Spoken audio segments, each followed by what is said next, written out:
Hi everyone, my name is Katerina Anastasiou and I'm honored today to be moderating the next 2 hours of streaming around Europe.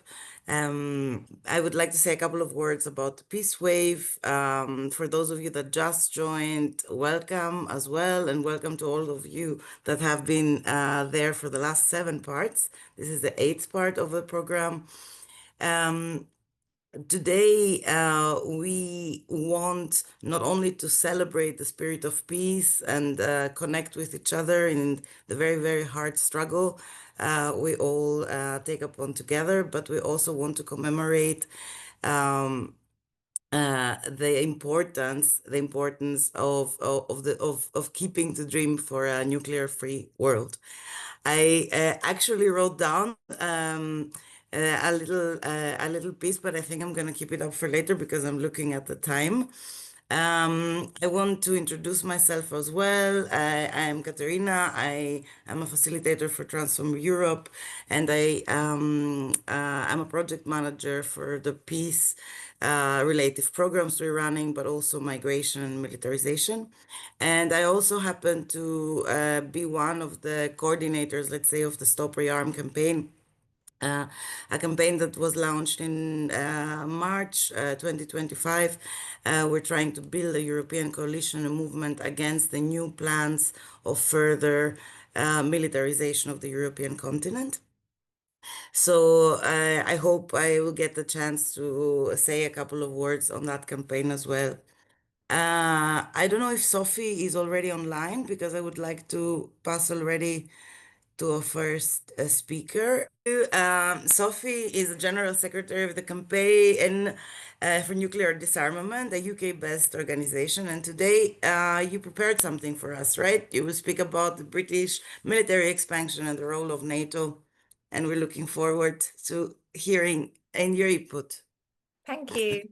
And first of all, just really lovely to see everybody and also to see Kat again. We kind of met properly at the Counter Summit in Den Haag.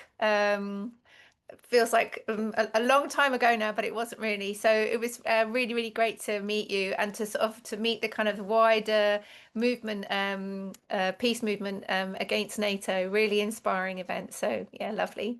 So yes, I'm going to talk about sort of NATO expansion, but specifically kind of the British nuclear expansion as part of that, and the impact that it's having here in Britain, but also the opposition to it. So as I say, you know, we're seeing this very significant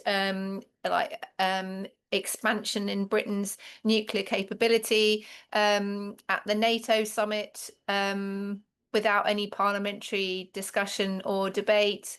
The Prime Minister Keir Starmer announced that Britain's going to be purchasing 12 nuclear capable jets from the US. These are F-35A fighter jets. So it means that Britain, as well as being able to launch nuclear weapons from its nuclear submarines, it will also be able to launch US nuclear weapons from the sky, so from these fighter jets. So it's a very, very significant escalation in terms of Britain's nuclear capability. Highly likely that it breaches Britain's obligations under the Nuclear Non-Proliferation Treaty, which it signed in good faith to take steps to disarm its nuclear weapons. So this is obviously vertical proliferation that can't possibly be part of the NPT. But, you know, obviously this takes place in the context of this massive war drive that we're seeing being driven sort of primarily by NATO and, of course, by, you know, US President Donald Trump, massively pushing for this huge increase in military spending of 5% of GDP. And the rhetoric to justify this is really increasing international tensions when we already have, you know, very sort of serious sort of conflicts across the world, you know, not least in terms of the Ukraine war, but also the horrific situation in the Middle East and beyond. So, so into that, you know, we've got this really, really terrible kind of war drive. that's meaning that now countries like Britain are massively increasing their military spending. So they've now said that they're going to be meeting that 5% of GDP by 2035, but they've certainly accelerated those increases and sort of brought them forward. So very sort of serious kind of escalation. And whilst countries like France and Germany, but also to some degree Britain, have been presenting this massive war drive and this kind of rearmament as sort of defending their countries, from imminent, attack from Russia, very much a kind of, nationalistic thing. We've got to kind of defend ourselves. We can't rely on, Trump. So we've kind of got to sort of step up. In reality, they are totally continuing to defer to this kind of Atlanticist leadership from the Trump administration. So, we know that these massive increases in defense spending, as I said, military spending, is totally driven by the Trump administration. And when you look at how much money NATO is already kind of spending in terms of military hardware, in 2024, so just last year, its military spending amounted to 1.5 trillion. Which is 55% of the global military expenditure. So, is this that the European NATO states are expected to increase their military spending so that in order to sort of subsidize the US, so the US isn't spending so much money on its militarism? No. When you look at the US budget plans for 2026, the US is going to be increasing its military spending by over 13% to just over $1 trillion. So, and that's kind of the more than the next 9 biggest spenders in the world. So this isn't about reorienting sort of the same amount of military spend. It's about massively expanding that, and this is all about increasing Trump's war chest. And what is this for? As NATO Secretary General Mark Rutte has stated, this is about US plans to shift towards Asia.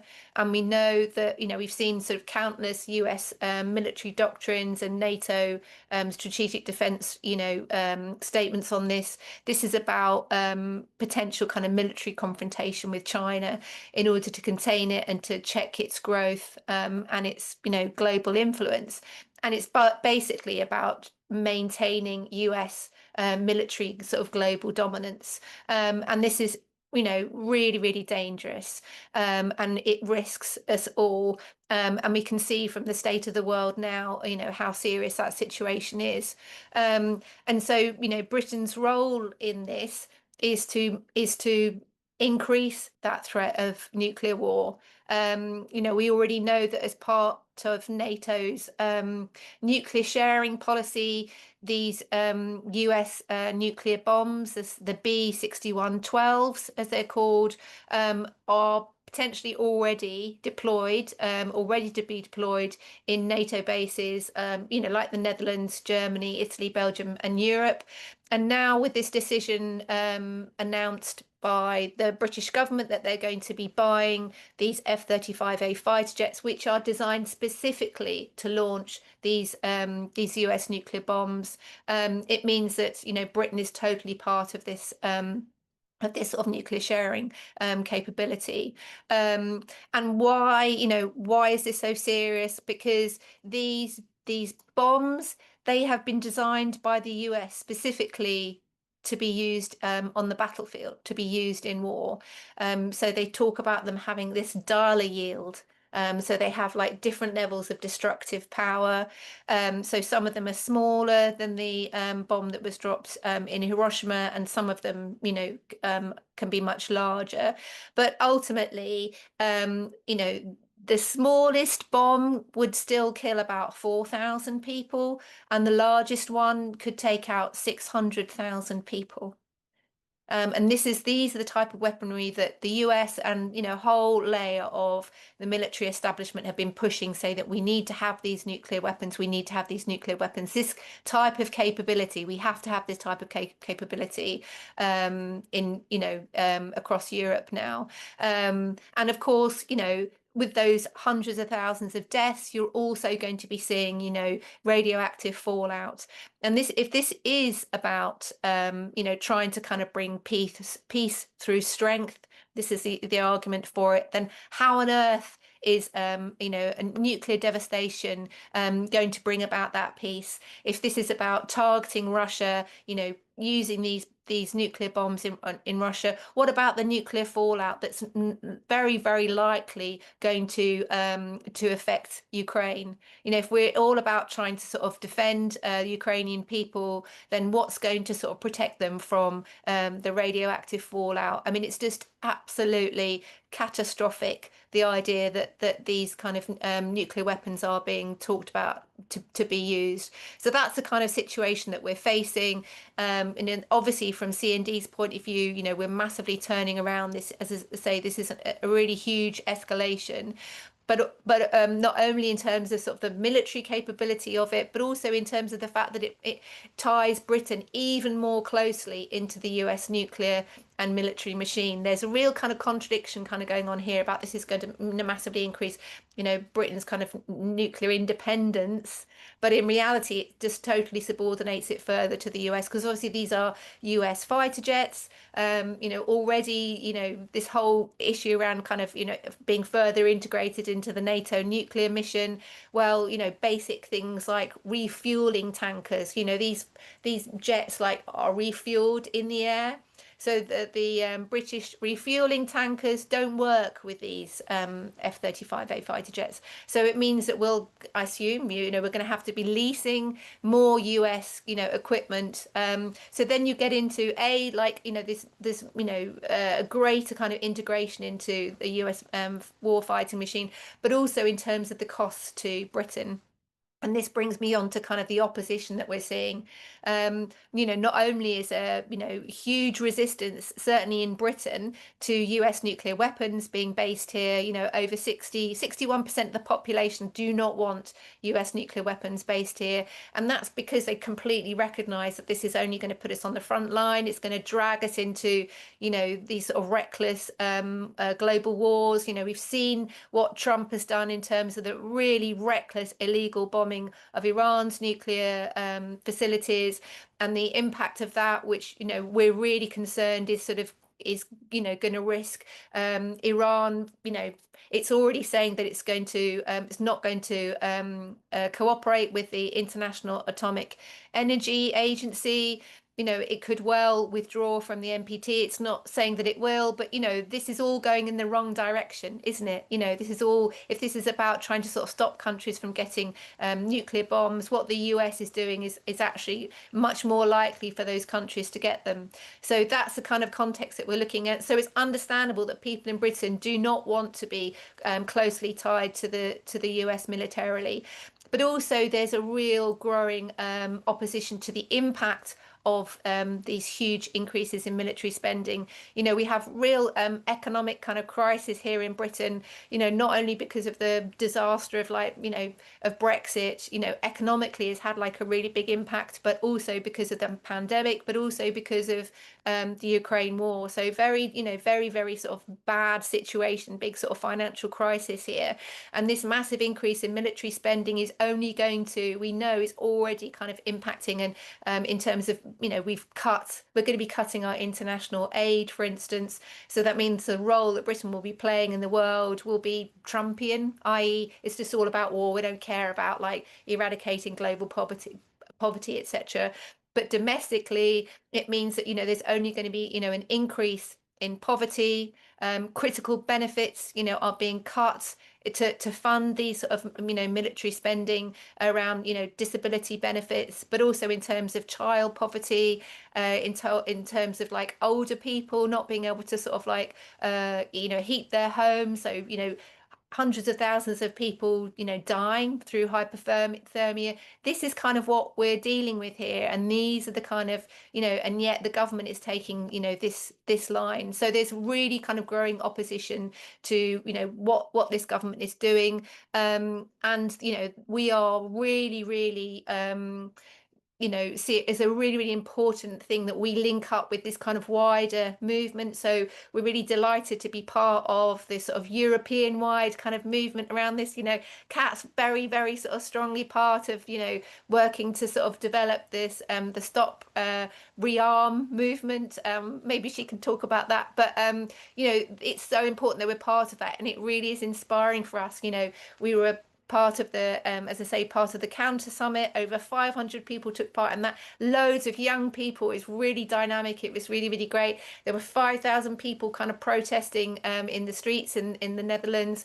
And then just the following day, over 150,000 people were protesting in Rome. So, there is a really, really strong movement that's already kind of turning around this. And CND, us here in Britain, we really, want to be part of that. We are part of that. And we think that that's the way that we are going to sort of stop this. And we need to, because we know how serious the challenges are that we face.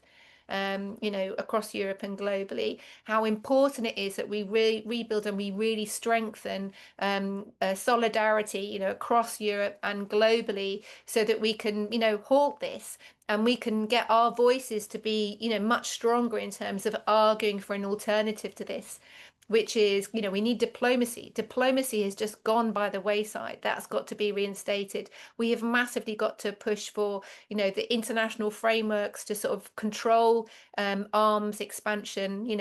We've really got to get those nuclear weapon states to be kind of meeting their kind of obligations. So really sort of strengthening those kind of international frameworks is really important, but also looking to the global south, where you are seeing like these really amazing kind of progressive leaderships, like for instance, from Brazil and sort of South Africa, that are really kind of leading the way in terms of bringing, forward like peace initiatives, as well as really kind of challenging the horrific kind of breaches of international law that we're seeing, for instance, in terms of Israel, for instance, but the US as well. But it's really, really important that we have that political leadership. So it's great to be here with you, and really looking forward to the discussion. Thanks very much.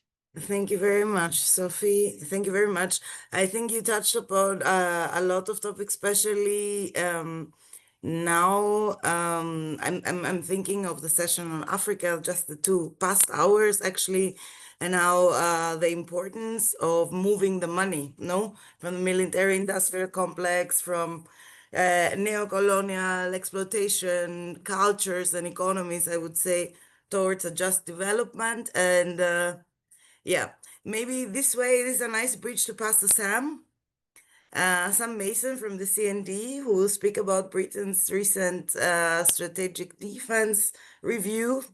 What is in there actually, except deterrence? Or Sam, looking forward to hear you now. The floor is yours.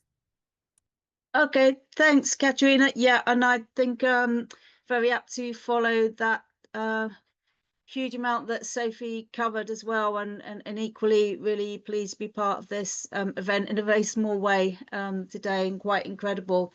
So I'm just going to give a little bit of detail which kind of frames some of the stuff that Sophie's been talking about in terms of the recent strategic defence review and what we've produced as an alternative defence review, which is supported by CND. So the UK government published its strategic defence review at the beginning of June, and it posits it as a bold response to global threats, most notably Russia and rising political tensions. This includes in its analysis increased competition between states, rapid and unpredictable technological developments, as well as the security of Europe, with it no longer being a priority for the US to act as a sort of guarantee of security for Europe. Now, it's a defence plan for war or war readiness, in what it says is a generational challenge that demands a generational response. Now, as part of it, I think there's 4 particular elements it's important to highlight before going on to talk about the alternative defence review. And just to say that that alternative was proposed by C&D Trade Union Advisory Group in response to the UK Rail, Maritime and Transport Workers Union decision to campaign with other trade unions and peace organisations to convene a Labour and Peace Summit to work out the basis of a new foreign policy with promotion of peace and social justice at its heart. Now, firstly, the SDR, as I'll call it for shorthand, situates an increase in military spending as necessary for national security and economic growth. And obviously the latter of that is referring also to translate into jobs coming out of it. Now, Sophie's already touched on that massive increase in defence spending, as they're calling it. Its overarching message is that if you want peace, you need to prepare for war. It's obviously not something we would accept. Thirdly, central to that peace is the unwavering commitment to NATO and the so-called independent nuclear deterrent. And indeed, the so-called modern industrial strategy, which has just been published following the SDR, of which defence is one of 8 key sectors. It states firmly in there that the UK is a nuclear nation with nuclear as the bedrock of the country's energy and national security. So it's not just about the weapons side, it's also about civilian nuclear and revival, which is happening across the world, and particularly amongst nuclear armed states, around nuclear energy as well, and a very open admission that the two are inextricably linked, whereas before that, governments didn't used to like to say that, but now it's very explicit that they both go together arm in arm. And the fourth element, which I think it's important to add and highlight, is that the SDR advocates for what it calls a whole society approach as a national conversation. Now, what it means as a whole society approach is that everything we do economically and across society is geared towards this whole military agenda. So, for example, within the education system, obviously within our spending priorities, putting defence at the heart of industrial strategy and growth strategy and jobs. But I think, as Sophie very clearly put, where is that conversation? Where is that debate? There's nothing in Parliament, let alone among the general public. And it's not to say that obviously groups within the general public are not discussing it, but there is no there's no forum to actually enter this debate. Now, this is why we felt, following the initiative of the RMT Union, the need to develop an alternative that challenges the dominant war narrative, a narrative that's cultivated by political elites, the military industrial complex and the mainstream media, and offer a new vision for peace, justice and security, and to say that there is an alternative for this than rather being pushed down this path, which is what's currently happened. Now, we published our review just ahead of the government's SDR at the end of May, and we're aiming to use this as a contribution to widen the discussion, understanding and opposition to increased military spending, including nuclear weapons.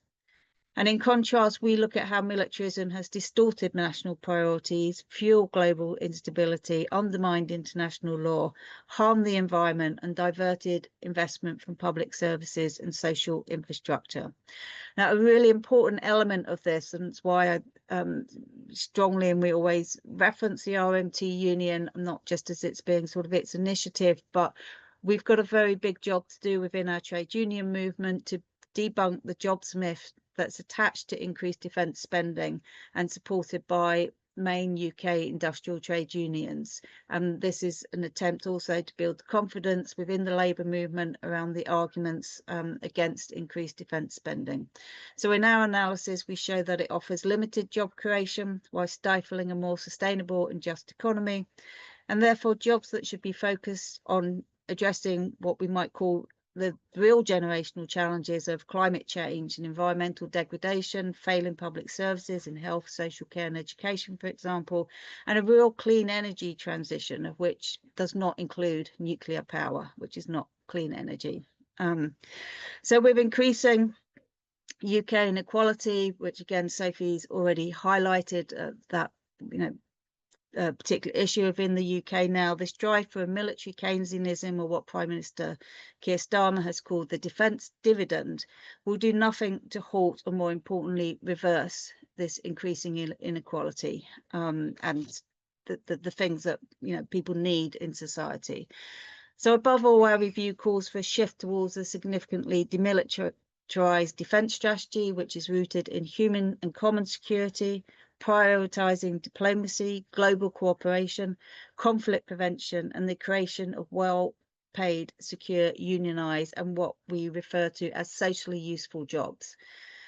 So it's a credible democratic alternative to militarism that advocates for a sustainable economy grounded in social justice, global solidarity, and that addresses the real and urgent priorities facing humanity, for which there is an urgent need to build for peace, not war, and of course the increased threat of nuclear war. And that document is available online from the CND website. I expect we can share a link to it. That'd be really useful. And if anybody wants to engage and ask questions about that or find out more, that would be most welcome. I mean, this is just the start of, we hope, of a much bigger and growing conversation. So I'll just leave it there.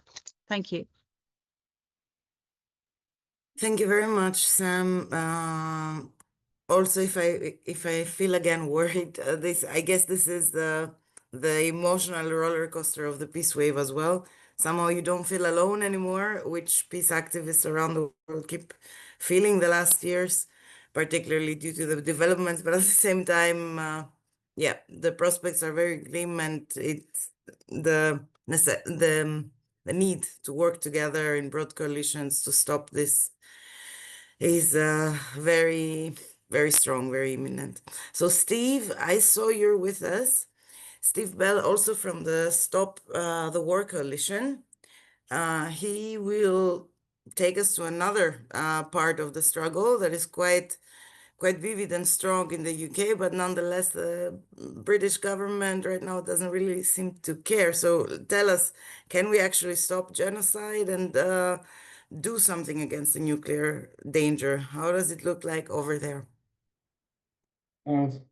Thank you, Katrina, and thanks to Emily and all who have made PeaceWave 2025 possible. Since October 2023, we have witnessed the first genocide of the digital era. Part of the Palestinian population in Gaza has been eradicated. The new Harvard study by Israeli Professor Yaakov Garv, using Israeli Defense Force figures, found that 377,000 Palestinians are unaccounted for, a potential loss of 17% of the population since the start of the war.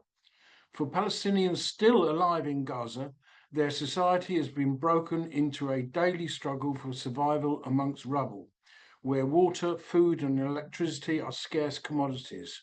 Facilities for health, education, and higher learning, commerce, social life, and religious observance have been completely or mostly destroyed.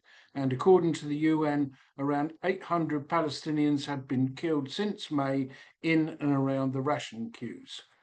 Of course, the brutal regime of Netanyahu's government is immediately to blame, but it would have been impossible for the Israeli state to pursue such destruction for a single day without the support of the US government and its allies in Europe and Britain.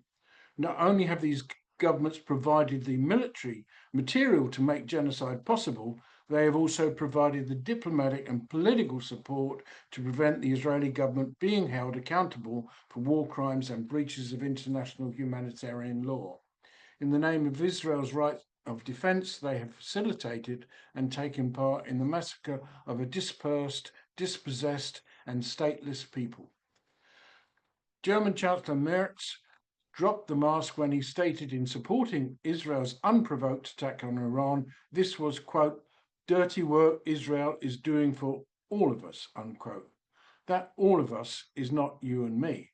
It is capital, arms manufacturers, energy majors, and the fabulously wealthy in the old empires. Western imperialism continues to treat West Asia and North Africa as its resource. Today it funds Israel as its proxy and sustains dictators and monarchs who accept US hegemony. The international movement in support of the Palestinians since October has been the main expression of the global majority who support the Palestinians. Most governments in the world have reflected their population views in supporting the Palestinians at the UN and multilateral bodies. Where governments have supported genocide, they have faced popular mobilizations for Palestine. The governments of the US, France, Germany, Britain, etc., who shout loudest about the need for international order, law, and values are those who have opposed all initiatives through multilateral bodies. In Gaza, the Western powers have offered a picture of what will be done to developing countries who pursue a course independent of US interests. Iran was chosen as the first post-Gaza lesson to the global south. The initial attack was undertaken with US support, and the end direct US military action was used to bail out Israel. The ceasefire was declared by Trump, not Netanyahu. This is the world order after Gaza. War without law or morality. The attack on 13th of June was a breach of the UN Charter, as there was no authorization by the UN Security Council or General Assembly. The Israeli strikes breached the Geneva Convention, as no care had been taken to avoid or minimize civilian casualties. The assassination of military figures and scientists involved the killing of their families, neighbors, and other civilians. The attacks by the US and Israel on nuclear facilities was a breach of the spirit of cooperation in the Non-Proliferation Treaty. It also endangered sections of the population through potential large-scale contamination. Nor should we miss the hypocrisy of two nuclear-armed states attacking a state without such arms in defense of non-proliferation. In fact, Iran's nuclear program has been subjected to more extensive oversight than any other nation, while the Israeli state rejects all international inspection of its program. Political cant also reached a new low in the statement of the E3 governments, Britain, France, and Germany. They demanded that Iran return to a negotiating table it had never left. Once the Israeli government had cashed the advantage of surprise, the Iranian reply shocked them. Within less than a day, the Iranian forces had reorganized their chain of command and launched its counteroffensive. Within a few days, the Israeli defenses were ruptured and threatened with exhaustion. The US stepped in to bomb Fordow and impose a ceasefire for its proxy. Now, in these terrible and dispiriting times, we must not overlook the resistance of the oppressed. The Palestinians are absolutely refusing to go quietly into oblivion. The Iranian people will not have their society remade to a US design. These resistances we can aid by continuing our work against war and nuclear threats in the region. Let us recall the resilience of the Vietnamese people who inspired the international movement which accelerated the end of the US wars in Southeast Asia. Let us recall the unswerving courage of the South African people, which created the international anti-apartheid movement, hastening the racist regime's end. We are part of successive waves of solidarity with the oppressed peoples of the world. We must continue our mobilizations, our educational initiatives, and our agitation for a just peace for Palestine. We must prepare for new rounds of assaults upon Iran and demand an end to sanctions against the Iranian people. In the words of Irish freedom fighter and martyr Terence McSweeney, it is not those who can inflict the most, but those that can endure the most who will prevail. Thank you very much, Stephen. We actually want to connect at this point to a little festival in Kirkstall in Yorkshire, in West Yorkshire.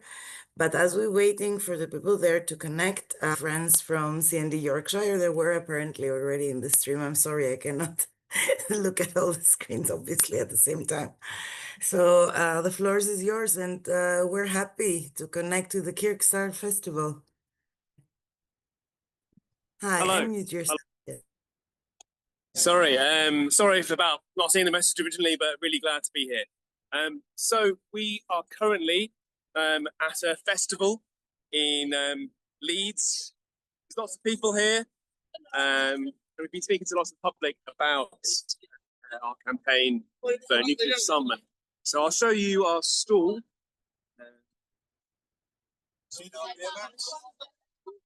So we have our T-shirts here. We have a variety of other things on our stall as well, helping to engage people with our work. We have some CND badges. We have this here, which is showcasing how the public would like the government's money to be spent if they had control over our taxes and where money goes. This is especially relevant after the budget was recently published. So as you can see, not many people want money to be spent on nuclear weapons. A lot of people want the money to be spent on health, education, and there's some interest in public infrastructure as well. We also have over here our beer mats. So we've been using these beer mats to spread the word of our campaign to a variety of people. We have this QR code on the back, so if this is left in a pub or a restaurant, somebody can connect with us and learn what we're doing. I believe Colin is going to share some more information about what we're doing and why we're here today. Well, hello to everybody around the world. This is a very grassroots effort. We're just trying to promote the message of nuclear disarmament through our stall here. It's a very humble affair. It's actually attracted quite a lot of interest. We've had quite a few people, as you see, just signing up to get the newsletter, to receive information about actions that we're having in this region, the whole of Yorkshire. And, we've got the various tools, to do the job.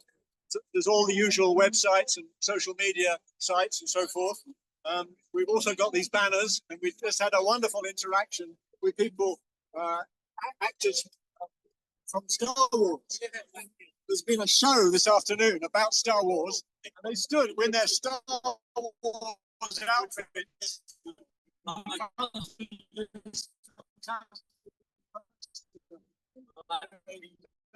Star Wars.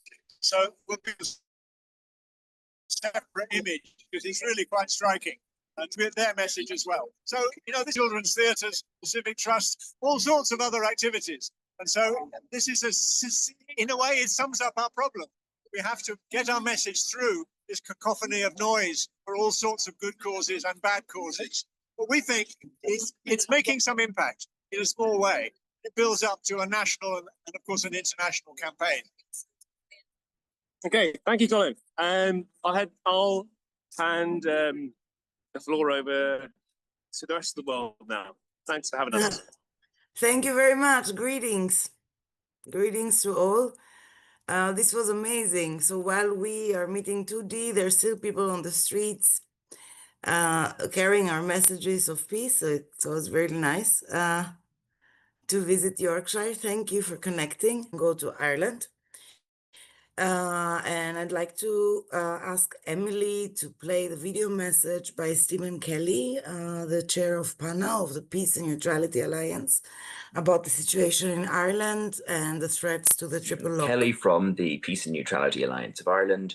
We are currently fighting very hard in order to preserve the triple lock. The triple lock is a provision that we have in Ireland, which means that our troops can't go abroad unless there is a United Nations mandate. The Irish government are pressing to abolish this provision in Irish law, which would mean that Irish troops can be sent wherever and whenever the government wants overseas, and there would be no safeguard whatsoever to ensure that they comply with international law. What we have seen in order to facilitate this is a series of attacks and ample misinformation about how the United Nations works. For example, there is the depiction of the United Nations as constantly being deadlocked, when in actual fact, Over the past, in the 5-year period from 2020 to 2024, there were no fewer than 284 resolutions brought to the UN Security Council. And of those 284, 264 were passed with no veto. So it is a complete lie to claim that the UN Security Council is deadlocked, yet this is a refrain we constantly hear from the Irish government. The United Nations Special Rapporteur for Food has, in light of the genocide in Gaza, appealed to Ireland and to the Irish government to activate the UN's Uniting for Peace mechanism, which means that a 2/3 majority of member states of the UN can vote where a permanent member is exercising a veto, can themselves vote to establish a peacekeeping force, as happened in 1956 in Egypt. That's what the UN Special Rapporteur for Food called on Ireland to do, and the Irish government have ignored this. So they are complaining about how we are hamstrung by the United Nations in our foreign policy, as they describe it, whilst not heeding this very important call to assist the starving, murdered, and displaced people of Gaza. The Irish government are certainly in the running for the Oscars, if there were to be an Oscars for acting among politicians, given the pity they purport to show for the people of Palestine, when in reality, Ireland now is little more than an aircraft carrier, as Shannon Airport is a key stop-off point for aeroplanes going from the United States to various theatres of war, including the Middle East, to arm Israel. There are some activists who are putting together a legal case now in order to try and bring this to an end, to challenge the government on failing to adhere to their obligations under the Genocide Convention and other international legal provisions. Hopefully, this will succeed. But these are the main challenges the peace movement in Ireland is currently facing. We are also being sucked ever more deeply into a militarized European Union. And the EU's new rapid deployment capacity, so-called, which has 5,000 troops, has recently been activated. It hasn't been sent on any live missions yet, but we have no doubt that it will do, and that, as usual, it will be in the interests of propping up Western, and in particular, probably French, imperialism and colonialism. These are contrary to the values that the vast majority of Irish people hold dear, which are values of peace and promoting reconciliation through our foreign policy, and as set out in Article 29 of Bunreacht na hÉireann, the Constitution of Ireland. So it's a very challenging time. Thank you so much for giving me the space to update you all. Congratulations on your continued work, and I look forward to hearing from you. Gurmila Mahagwev.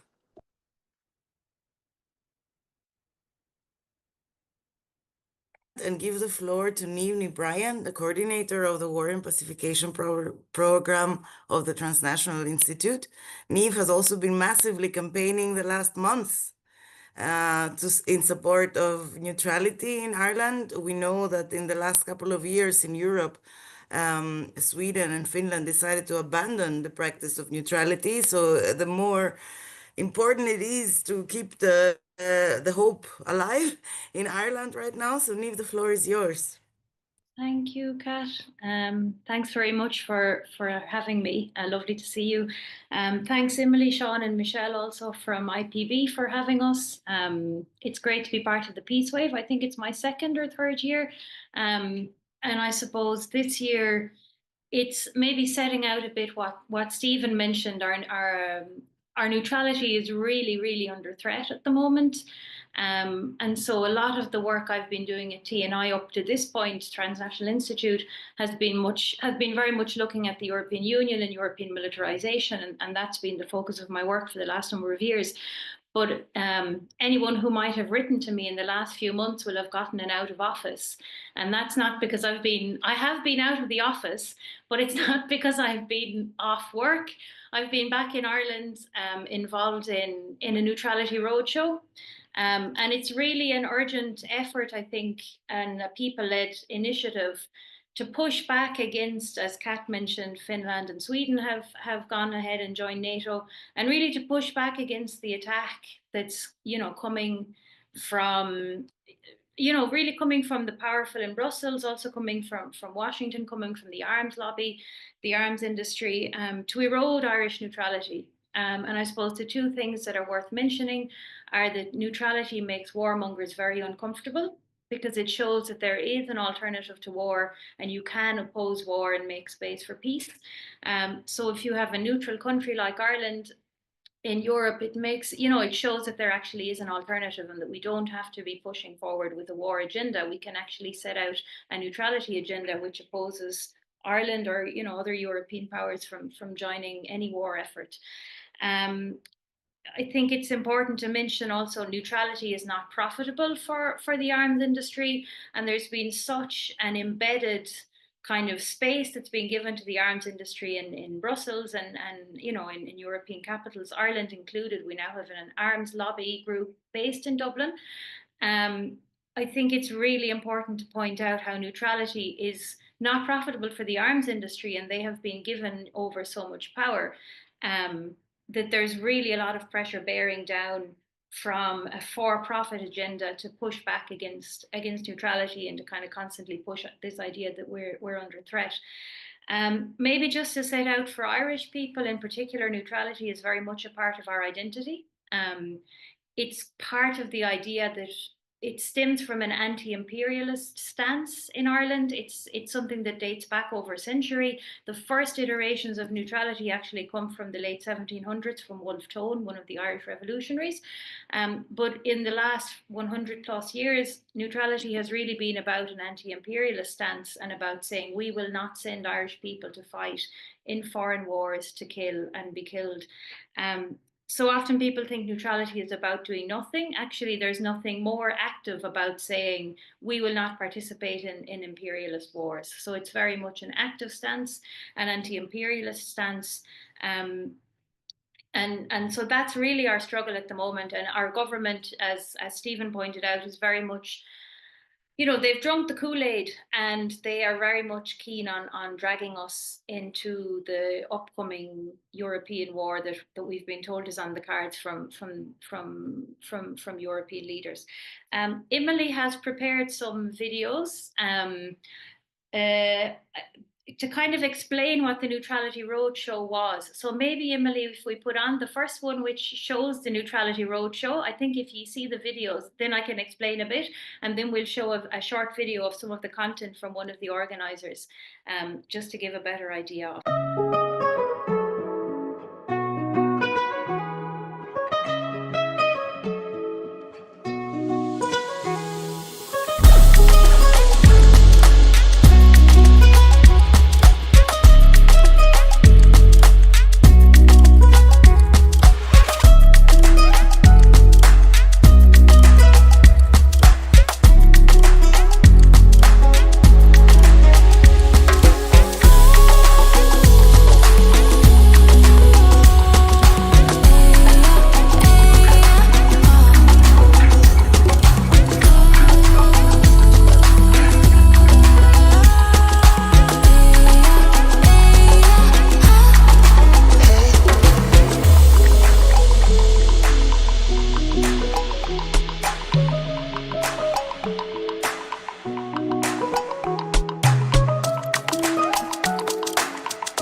Great. So that gives you a bit of a flavour of the roadshow. So basically it was myself and Fionn Wallace, a friend and colleague, who basically set off in that white van that you see there. The van used to be the old milk van in Wexford Town. It's now being it's its own van, but we basically had the van. We went around Ireland in it. We got an easel and we made some posters and flyers, and we basically just got in touch with communities all around the country and asked them if they would host a neutrality event, and it was really warmly received across the country. We did 22 events in 30 days, driving up and down across and around the country. We got on local radio, into local newspapers. We met with hundreds of people. We had people coming out to events. In one event, it was very moving because it was a group of teenagers, and they came out to one of the events and they asked us what would happen to them if the triple lock was eroded, and would it mean that they were to be sent off to war. We had in other events parents of peacekeepers who are in the Irish Army and who are up until now involved in UN peacekeeping missions, asking us what will happen to their children if the triple lock is revoked, and will they be sent off to war. We had a US veteran join actually and break down in tears in one of the events because, you know, he was able to tell of his experience in Vietnam. So it was really engaging people all over the country and having conversations about Irish neutrality and the need to protect it, because there's been a disinformation campaign coming from the Irish government and coming from the Irish media establishment that has been really, you know, telling people that neutrality is an archaic position to hold. It's something of the past. It won't serve us. We need to, you know, arm up and defend ourselves. We're letting down our European allies. And so it was really about the roadshow was really, it came about because of a frustration for so many of us who feel, you know, Irish people support neutrality overwhelmingly, and poll after poll has shown that. The most recent poll was 75% in favour of neutrality, and yet our government is spreading lies basically to put forward this legislative proposal that will see our Irish neutrality really, you know, kind of relegated to something of the past. There's a second video that Emily has it's about the pressure that we're getting from the European Union to abandon Irish neutrality. And I think it's really important context because this is the kind of European leg of the peace wave. So the video that Emily's going to put on now is from one of the roadshow events. It's in County Kildare, and it's one of the organisers speaking about the kind of the role of the European Union and Ireland and the interlinkages there. So thanks, Emily. Successive Irish governments will go out of their way to assure the Dáil, the Irish public, the Irish media, that, you know, there is no such thing as a new army, and there's not going to be, and even if there was, the Irish Defence Forces would have nothing to do with it. But over there, they have been talking about the EU army for years and years and years. Jean-Claude Juncker, the Commission President, talking about Lisbon, said that the EU army and PESCO and these kind of military structures that were born out of the Lisbon Treaty, he said this is the sleeping beauty of the Lisbon Treaty. He said this quite a time ago. And when they talk about the EU army, they talk about it as if the Irish Defence Forces are already in it. And we had an example of this back in January when the new High Commissioner for Foreign Affairs, Kaja Kallas, was at this was January, and she was at the annual conference of the European Defence Agency, and she stood up and she said, "We do not need one European army, we need 27 European armies that can work together effectively to deter our rivals and defend Europe, preferably with our allies and partners, but alone if necessary." So in this formulation from Callas, Ireland is standing shoulder to shoulder with this European army of armies as they tool up to get together to, you know, deter or whatever the rest of the world, and preferably with NATO, but alone if necessary. I feel a particular responsibility to the mothers, to the family members of Defence Force personnel, to teenagers, to former peacekeepers who shared their stories with me during the Neutrality Roadshow and expressed genuine fear at what may lie ahead if the triple lock is abolished. So we need to be very clear. This bill is about putting people in harm's way. Okay, thanks, Emily. So that was just two clips. One was from the roadshow event in Kildare, where we, you know, and people were genuinely very shocked at how embedded Ireland already is in the EU military structures, because it's something that Irish people have opposed in two consecutive referenda. we opposed joining EU military structures in the Nice and in the Lisbon Treaty referendum. So, and then the second clip that was there at the end, which I didn't expect of myself, was actually, that was me in the Irish Parliament last week or the week before. So basically, maybe just to mention, since the roadshow, we've had a few very solid successes. So we've had some county councils in Ireland, Donegal, Cavan, and also the Derry Strabane District Council. We've had those councils come out with motions in support of Irish neutrality and in maintaining the triple lock, and that has been putting pressure on the government from county council level up for them to maintain the triple lock, which has been really important. There's also been lots of people, you know, mobilizing on the street, as some of the photos were seen. There's been lots of activity in the media also. And then the last video that you saw there was of the Irish Parliament, where there's now a move to have a legislative scrutiny process of the piece of legislation that's seeking to revoke the triple lock that would allow us then to participate in NATO missions. We were actually invited to participate in that legislative process and basically provide feedback to the legislation. And of course, we shredded it, myself and Stephen, who participated in the video earlier on. And we were really, you know, the politicians behaved as though they were a bunch of kind of cornered rats. And they really treated us very badly, you know, accusing us of having attitude problems and all sorts of things. So you know that, you know, when you have not got a leg to stand on, then you attack the messenger instead of attacking the message. And that's exactly what we saw happen in the Irish Parliament, where they attacked us as peace activists from the Peace and Neutrality Alliance, and in my case on Transnational Institute, and also from the Roadshow actions. They attacked us as people as opposed to the message, because they know that the Irish people support neutrality overwhelmingly. So maybe just to say, because I think our time is probably up, yeah, that it's really an imperative, I think, that we come together. We had a neutrality gathering in Switzerland a few weeks ago. And that we see this as part of a global movement. So I think that's why the peace wave is so important, because you get to dip in and out of different contexts and see that we're all up against the same struggle, and that we can all work together. So thanks a million, Emily. Thanks to Sean and Michelle. Thanks to Kat also, and to everyone for inviting me to participate. Take care.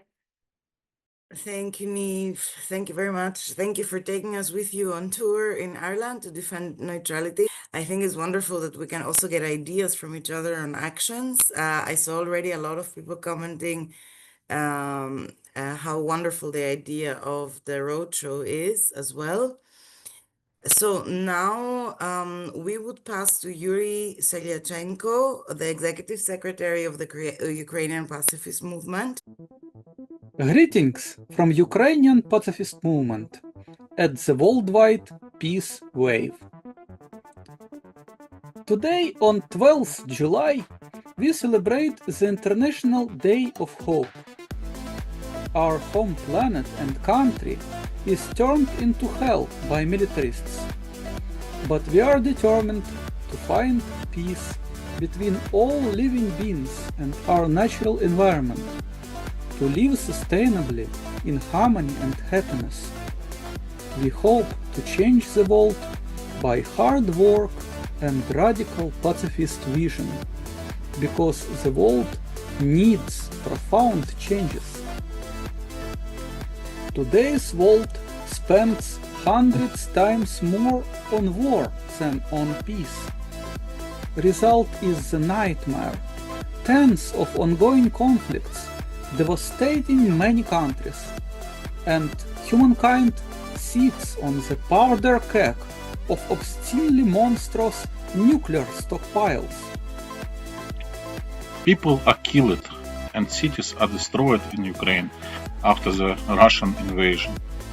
People want peace, but forced to fight for aggressor and for the defenders with arbitrary detentions and torture, with no respect to conscientious objectives. All of this happens because we were not prepared to prevent or stop aggression by non-violent action, and because the archaic war-making power of conscription is still not prohibited by international law. We live in a country of the nightmare that might come everywhere unless humankind will learn how to resist and abolish all wars and militarism. You could be forced to hide in shelter from rocket attacks during sleepless nights like we do. Your morning too could begin with awakening and seeing in the window smoke from fire in a destroyed house nearby. And you will be lucky if it's not your house that was ruined by a Russian ballistic missile. Your city could be occupied, and you might be executed for slightest protest. Your government, like Ukrainian and Russian governments, could start forcible conscription of population based on the idea that everyone should fight the war. You could be taken by force to a military unit and tortured if you refuse to abandon your pacifist beliefs and submit to a commander. There are hundreds of arbitrarily detained conscientious objectors in Ukraine and tens of recorded cases of torture and cruel treatment. In many cases, the objectors were sentenced to years in prison for alleged draft evasion and disobedience, but in fact for their pacifist religion or beliefs. Member of our Quaker Church and of Ukrainian pacifist movement, Alexander Ivanov is currently detained in a military unit, his mobile phone taken from him, to severe social contacts and break his will. The United Nations High Commissioner for Human Rights and Council of Europe's Commissioner for Human Rights urged Ukraine to end human rights violations during conscription. There is no official reaction. If our government and army could do these abuses, and we are allies, when Russian government could do these abuses, and people tend to copy bad behavior of others in conflict, sooner or later your government and army might think they could do the same for victory at war at any cost. All of this could happen with you like it happened with us, because the world of violence is in a structural crisis. There were too many expectations for magic benefits of violence and deception that proved to be false. It is visible and obvious, so people could choose whether to be led by cruel manipulations or follow their conscience. Many people in Russia and Ukraine chose not to participate in war, and we urge you to support the Object War campaign aimed at ensuring the right to refuse to kill and provide asylum for objectors persecuted in their countries. For millennia, the best people on earth dreamt about the world without wars. The religious people prayed for the kingdom of heaven. Philosophers discussed perpetual peace. Scientists described hundreds of effective methods of nonviolent resistance to all sorts of oppression by aggressors or tyrants alike. There is no need to wage war, no need in armies, no need in nukes, no need in all the harmful militarist nonsense. However, it is not enough just to say that. When you go for disarmament, you must propose a more effective response to war making than weapons, a peaceful response. And you should not deny the obvious threats of war making. You should not think, falsely apologize for aggressors, not for your own inaction in the face of their harmful behavior. Inaction is not an option when military dictator like Putin, both in the East and West, turn the world into hell, enthusiastically leading mass murder in the interest of war profits and weapons manufacturers who stand behind them. We need to resist all war everywhere, maintaining a resilient peaceful psychology. The resistance starts with critical thinking. Don't be deceived by promise of Russian propaganda that multilateral sovereign anarchy of great powers will grow wonderful gardens of civilization states in their spheres of influence on the bones of dissidents, watered by blood of their enemies. It is the old hell, not the new world order, worthy to dream about. And there is no trust in the promise of American global primacy and NATO securing the democratic peace by the nukes aimed at very dictator's palace.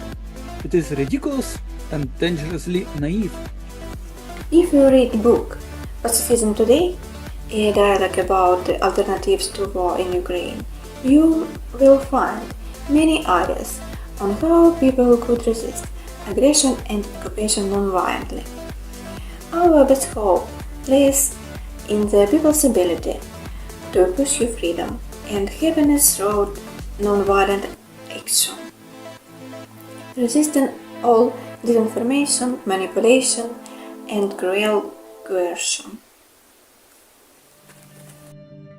When the militarist world order is in crisis, people could and should build a peaceful world based on shared humanity at the common planet, liberate Earth from sovereign anarchy shaped by wars and permanent cruel competition of great powers for domination and spheres of influence. Every individual and people in the whole have a right to live in peace, and this right entails a right to civil disobedience, to all war-making, that might be a powerful tool of popular nonviolent enforcement of requirements of the international law to resolve all disputes between the states peacefully in such frameworks of worldwide nonviolent governance as the United Nations. In the world where everyone will refuse to kill, there will be no wars. This is the best new world order, worthy to hope and to work for. Let's build together this new non-violent world. Thank you very much, Yuri, for the video message. Thank you also to all activists participating in it. And thank you for bringing at the table of this year's Peace Wave broadcast from Europe the necessity to help, assist, and be solidary to people that refuse to kill, consensus objectors. So thank you very much. I would like to give the floor now to Oleg Bodrov. Oleg is chairman of the Public Council of South Coast of the Gulf of Finland, and he has been active in the Russian peace and environmental protection movements, as well as the nuclear safety movements. All of the floor is yours. To everybody, a message. We're running a little bit back of time, so I really appreciate it if you keep your times as speakers. Thank you, Oleg, for being here. Thank you, colleagues. First of all, I'd like to say thank you, Yuri, and your colleagues for your peace promotion in Ukraine. And I like very much your activities. And dear friends of the peace, greeting the Way of Peace 2025 from the eastern part of the Baltic Sea. My Russian colleagues and I are happy to be together with the global peace movement today. I am in Russia on the south coast of the Gulf of Finland of the Baltic Sea. It is near St. Petersburg. 70 kilometers from me is the line of military confrontation between Russia and NATO. NATO representatives have declared the Baltic Sea to be an internal sea of NATO. Military strategists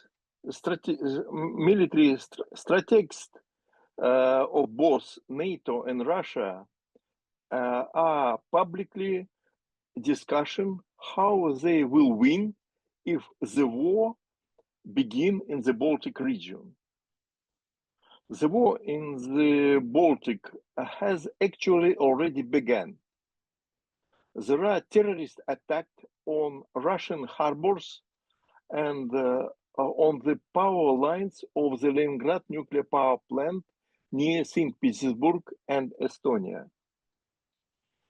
If fighting breaks out on the Baltic region, more than 30 nuclear reactors and nuclear waste storages facilities in Russia, Sweden, Finland, Lithuania, and Germany could be destroyed.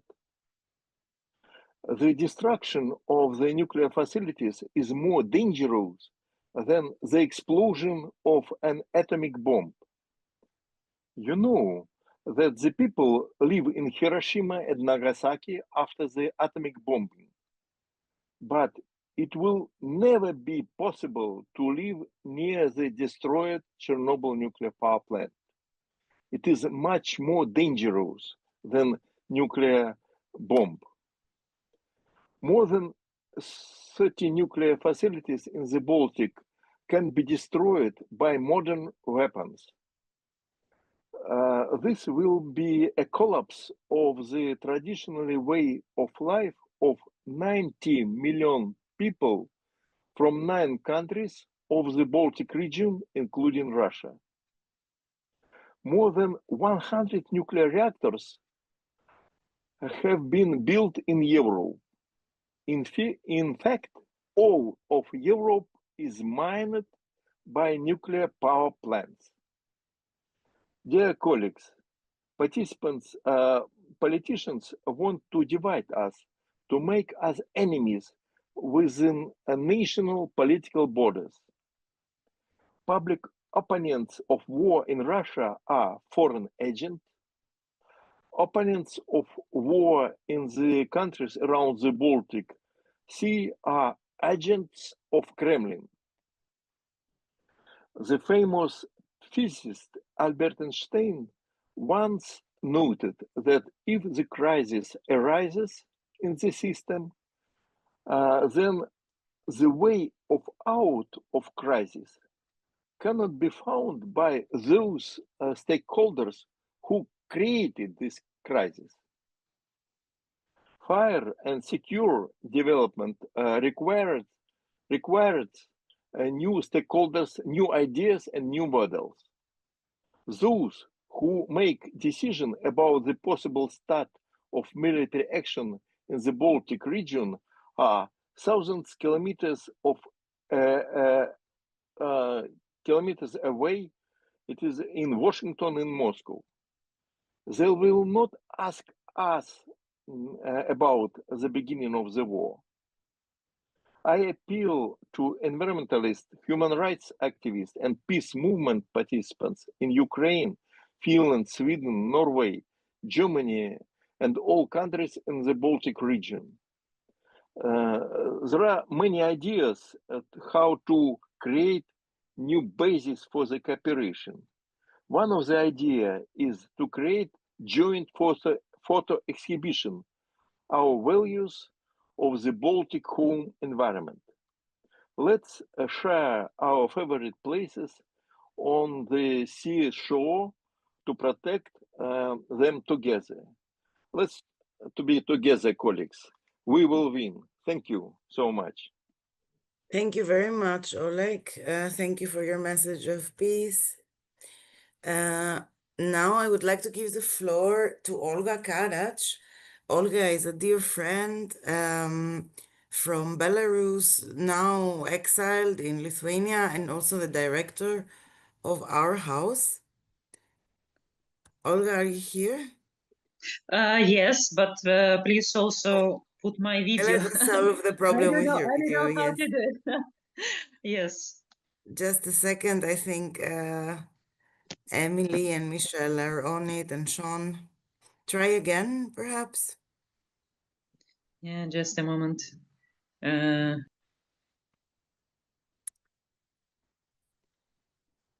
Yes, and how to put video? I don't know. If you see on the bottom of the Yes, screen, you should see. you did it. Yes. Yeah. So, Katarina, thank you very much for the floor. Dear friends, dear fellow peace builders, today, as Katarina already mentioned, I am in Lithuania, but I speak to you today not from a place of peace, but from its desperate absence.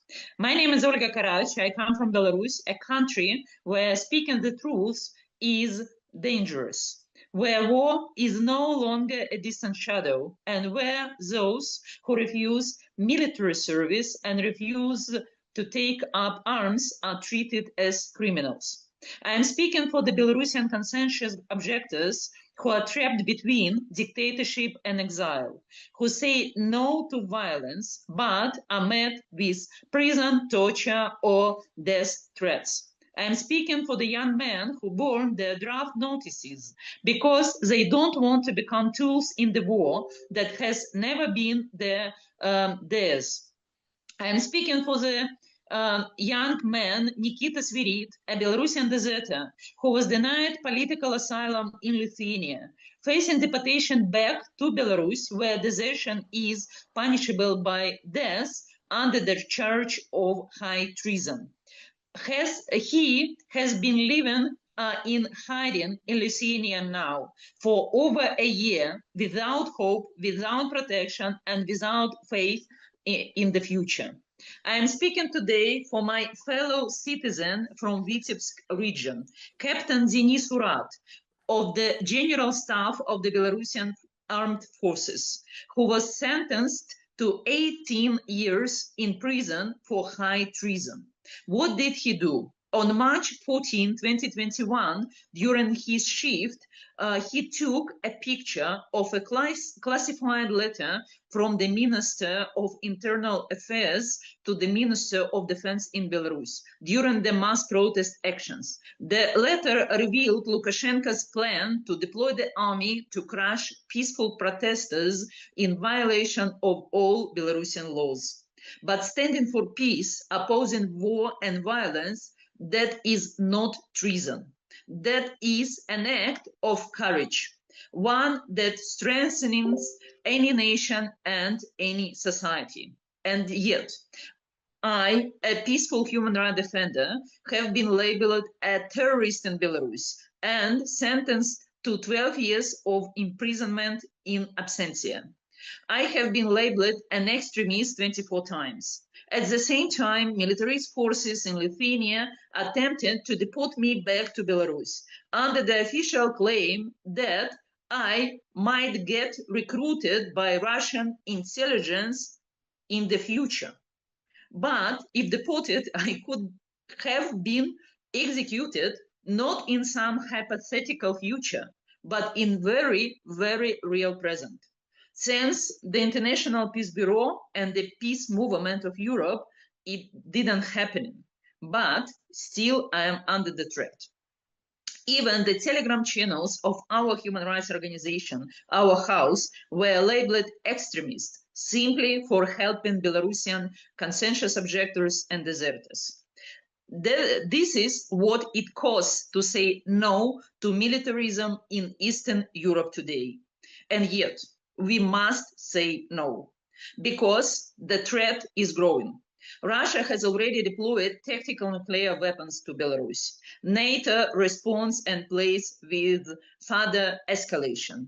Meanwhile, countries like Lithuania are withdrawing with the landmine ban treaty, a terrifying sign that the humanitarian rules of war are being erased one by one. Where is the space for peace in all this madness? I believe peace must begin with courage. The courage to protect those who refuse to go to the war.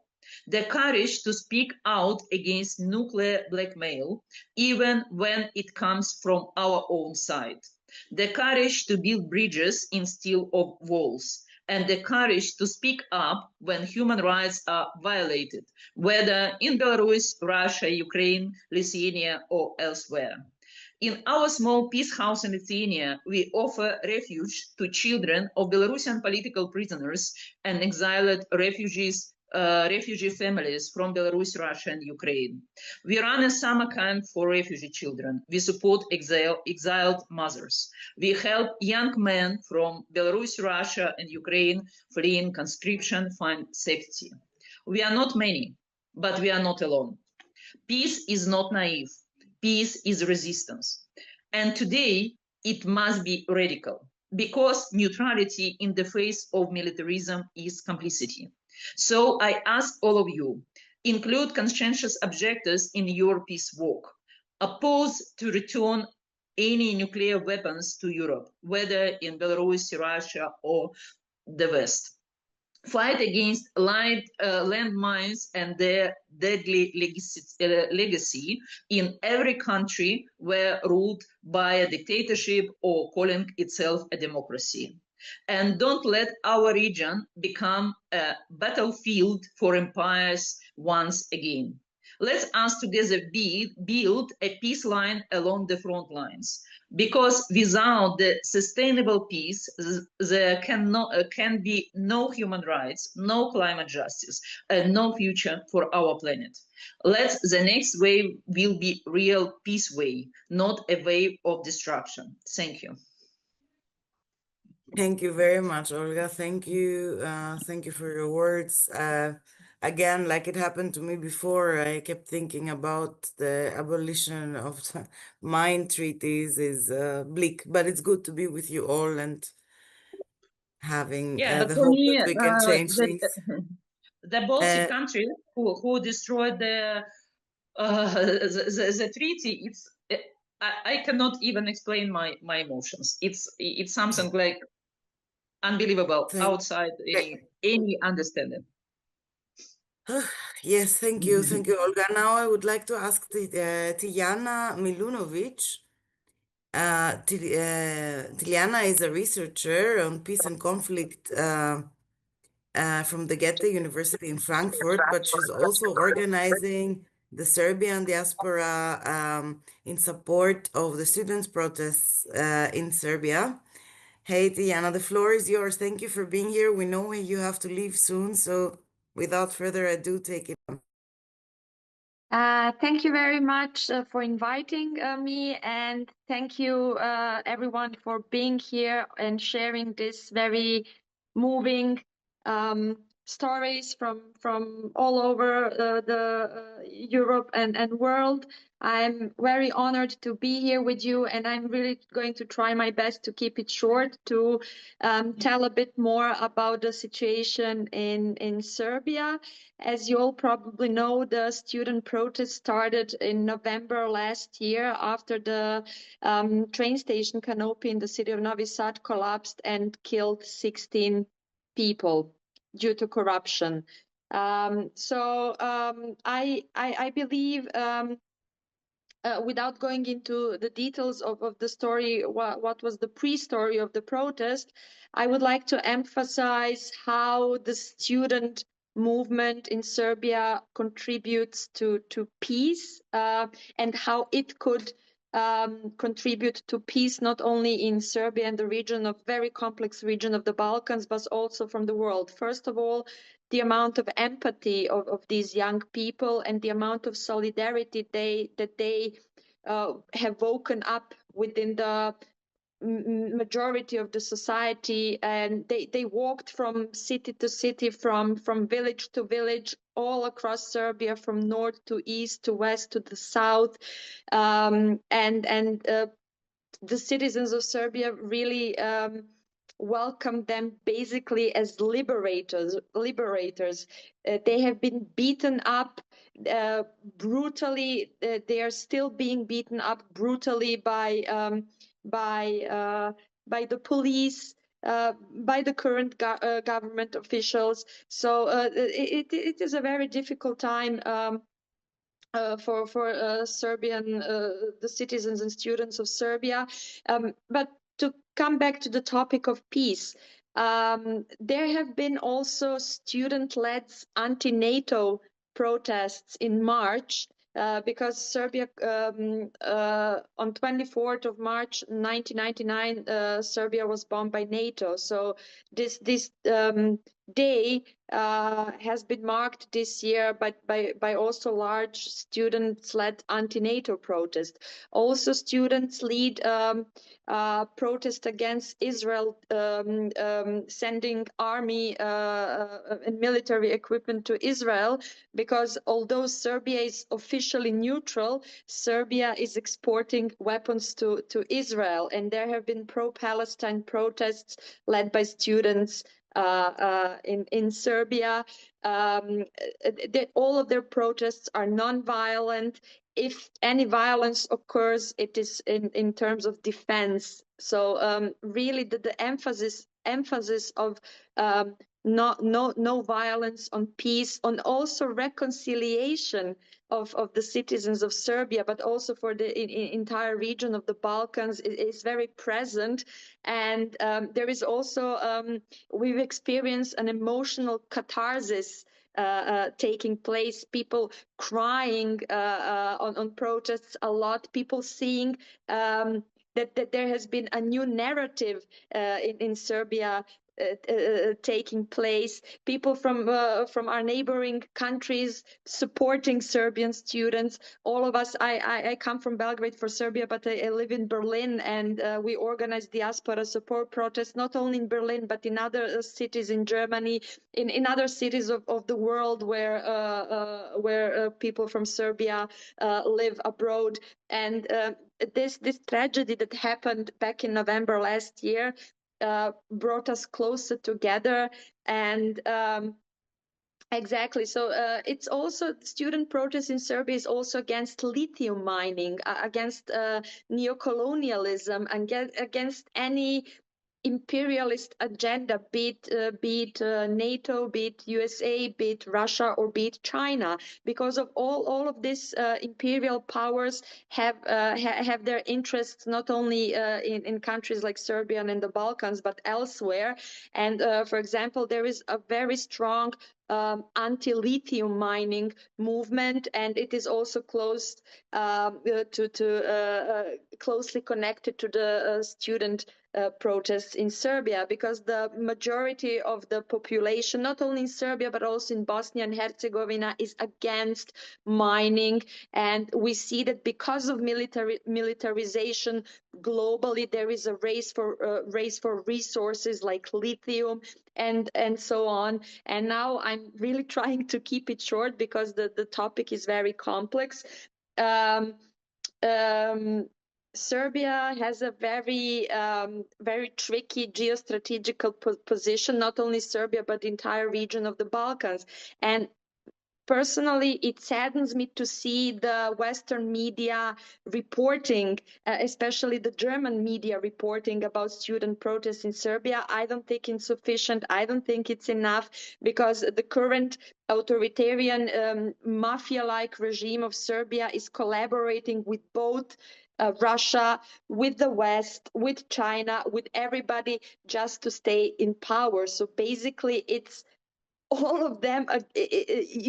One gets an impression that it's all of them against the citizens, and against a peaceful and against a peaceful life, against a healthy life, against nature, and against humanity. And this is something that students and citizens of Serbia are currently fighting against. And I hope we all stay united in this fight and keep going. Thank you very much. Thank you very much, Diana, for the hopeful message, and also reminding us that struggles need to be and always should be connected. Peace is not an issue for itself, but it should be part of every social struggle. And also solidarious greetings from Greece, where I come from, and the struggle against mining is now starting again. Thank you very much, Diana. So now I would like to pass to Esset Samatova, who is a psychologist and a poet and also a member of the IPB Council. And right after Esset, only a moderation note, we're going to pass directly to a video concerning the military base of Ramstein in Germany after Esset. Esset, the floor is yours. Thanks. Thank you, Katerina. And for this peace wave, I prepared a poem which name is War is a Lie. And this poem was inspired by the book of David Swenson, War is a Lie. So I'm glad to share it.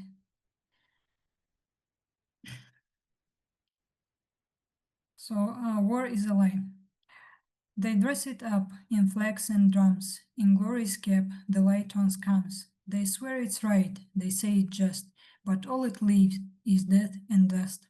They say it's brave, it's noble, bold, but blood in veins is getting cold.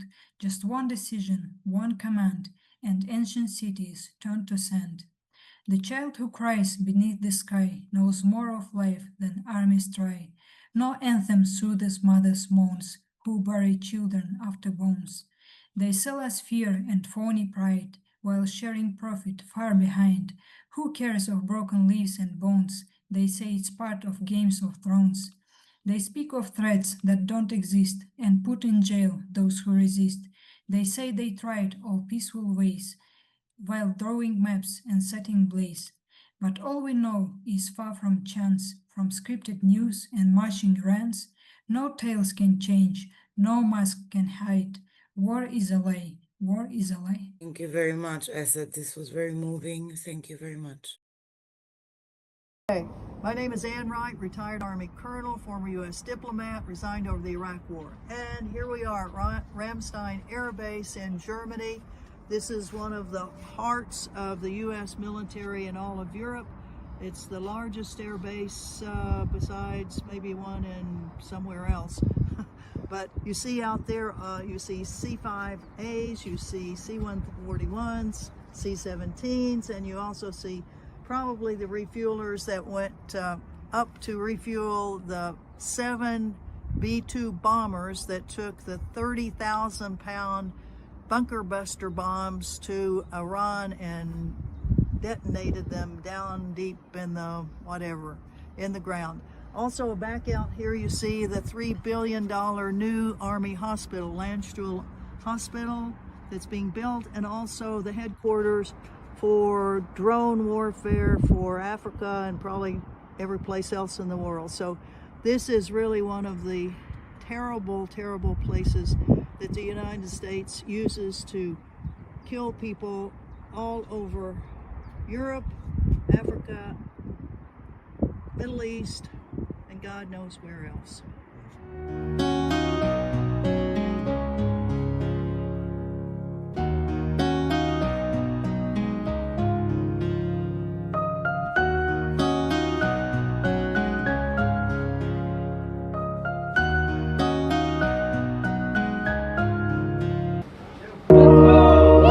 In dem Lied geht es um friedlichen Widerstand und um eine friedliche Welt. Nur die Präsenz hilft, nur wir bleiben hier. Wir bleiben auch das 11., 12., 13., 14., 15. Jahr hier. Wir bleiben hier, weil wir sind Stopp Rammstein.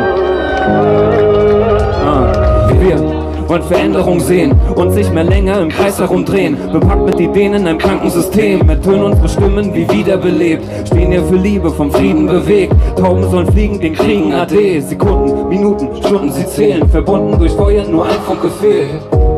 Wir haben den Glauben, diese Welt zu verändern. Niemand, wir wissen, wir können diese Welt verändern. Kennen keine Grenzen vollendet, sind farbenblind und deshalb denken kompatibel mit Menschen an echten Rennern. Wir sind der Weltenwarte, deuten die Zeichen der Zeit. Keine Frage, nein, wir sind zum Handel bereit. Von mir uns weltweit, mittendrin und live dabei. Wenn eine Generation Geschichte schreibt. Wir sind von Liebe inspiriert. Wir bleiben hier, wir bleiben wir. Egal was auch passiert, wir bleiben. Wir wollen nicht mehr konkurrieren. Wir wollen miteinander kooperieren. Wir wollen gemeinsam erschaffen, um aus der Erde einen erdbaren Planeten zu machen. Denn wir sind nicht stolz auf die Massenvernichtungswaffen, die ganz Plastik, die wir in die Meere warfen. Dem entscheidenden Beitrag zum Klimawandel. Wer Mensch weigert, das unseren Kindern zu hinterlassen. Wir sind kritische Denker, frei und entschlossen, die Welt zu verändern, fordern ein Umdenken, andere Umstände für unsere Umwelt, die Tiere und Länder. Wir haben die Schnauze gestrichen voll, wollen nie mehr belogen werden, wir sind das Volk, glauben keinen Vormund, den haben wir nie gewollt. Und jetzt stehen wir hier im Frieden, das ist unsere Revolt. Wir sind von Liebe inspiriert, wir bleiben hier, wir bleiben hier. Egal was auch passiert, wir bleiben hier, wir bleiben. Auch wenn wir dieses Jahr nicht so viele sind, es ist wichtig, dass diese Struktur da ist, ja? Weil wenn es wirklich drauf ankommt, dann sind wir hier wieder zu Zehntausenden. Das weiß ich ganz genau. Deswegen vielen Dank an euch. Lasst euch nochmal alle zusammen. Wir. Okay? Wir sind von Liebe inspiriert. Wir bleiben hier, wir bleiben wir. Egal was auch passiert, wir bleiben hier, wir bleiben wir. Sind von Liebe inspiriert. Wir bleiben hier, wir bleiben wir. Egal was auch passiert, wir bleiben hier, wir bleiben. Vielen Dank, Stopp Rammstein. Danke. Thank you very much, Emily, for playing the video too. Asad, thank you very much for the poem. I wrote it also in the chat, as did many, so thank you. It was really moving for me, at least. Now I would like to pass to Ulla Klotza from Women for Peace Finland and Global Women for Peace United Against the NATO, the so-called one. Ulla and other friends were present also during the counter summit to the NATO in The Hague, and she's with us today, as well as Vanessa Ryan and also Ulla's daughter, who will join us with a poem. Hi, Ulla. And thank you for passing the speech over. But first of all, thanks a million to IPB and to World Beyond War that have made this great peace wave possible. Global Women for Peace United Against NATO, GWOAN, was initiated in March 2023 by women worldwide, active in a broad variety of peace organizations and other NGOs, and united by the conviction that NATO is the most aggressive nuclear-armed military machinery in the world. GWOAN has attended NATO Counter Summit events, arranged numerous webinars, and produced 2 photo displays of women all around the world against NATO. After a heartbreaking poem by the Irish poet Aoife Riley and performed by Vanessa Ryan, we invite you to a part of the display 2025. Please enjoy the tour around the world to meet courageous women. David wrote that courageous behavior is contagious, and that I hope that. These women saying no to NATO, yes to peace. See more at our website. I pass my headphones over to Vanessa. I will read the poem One Day by Aoife Riley. Twisted, knotted, pulsating veins, shrieking, squealing, rusty chains, blood-red rivers, stench of death, tangled corpses, poisoned breath, smoked out lungs, bloodshot eyes, gasps for air, promises, lies. Tries to speak, silence or slaughter, mothers, sons, fathers, daughters. No way out, nowhere to turn. Watch our homes crumble and burn. Dreams of a future, a life of hope. Images of terror, a neck, a rope. A gun, a shot, greed, dismay. A world without horror, maybe one day.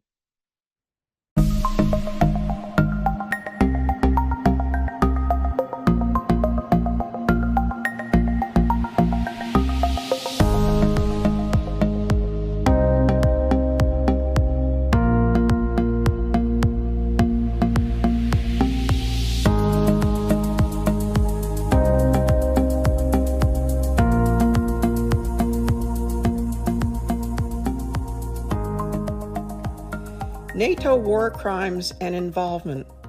NATO, founded in 1949 by 12 countries, is at present the biggest geopolitical war machine of 32 member states. The scale of expansion contributed to international tension as Russia sees itself increasingly surrounded by US and NATO bases. The alliance calls itself a defensive alliance and claims to be based on the member countries' common values of individual liberty, democracy, human rights, and the rule of law. In reality, NATO is far from this. NATO has a blood-soaked history of organizing or supporting coups, brutal colonial wars, and military interventions. Within the meaning of the Nuremberg Tribunal judgment in respect to German Second World War crimes, NATO deserves the label criminal organization. Since the 1990s, NATO forces have repeatedly committed severe war crimes and crimes against humanity. In 1999, without the consent of the UN Security Council, NATO bombarded Yugoslavia, violating Article 2 of the UN Charter. NATO performed serious war crimes, such as indiscriminate bombardment of civilian centers and the use of indiscriminate weapons, including depleted uranium and cluster bombs. The Yugoslavia War of Aggression was the prelude to a series of aggressions against Afghanistan, Iraq, Libya, Syria, and elsewhere, during which war crimes and crimes against humanity were committed without any punishment. The International Criminal Court, in the hands of the collective West, never investigated these crimes. The war in Ukraine, which NATO expansion did much to provoke, has led to substantially increased NATO activity in Europe. Since the beginning of the war, NATO allies have provided Ukraine with unprecedented levels of financing and arming support. This unwavering support confirms that weapons, not negotiations, are NATO's unshakable motto. The genocidal Israeli war in Gaza and the West Bank, causing worldwide outrage, has been silently accepted by NATO and its allies. This despite the fact that all states have the duty to impose a full arms embargo on Israel.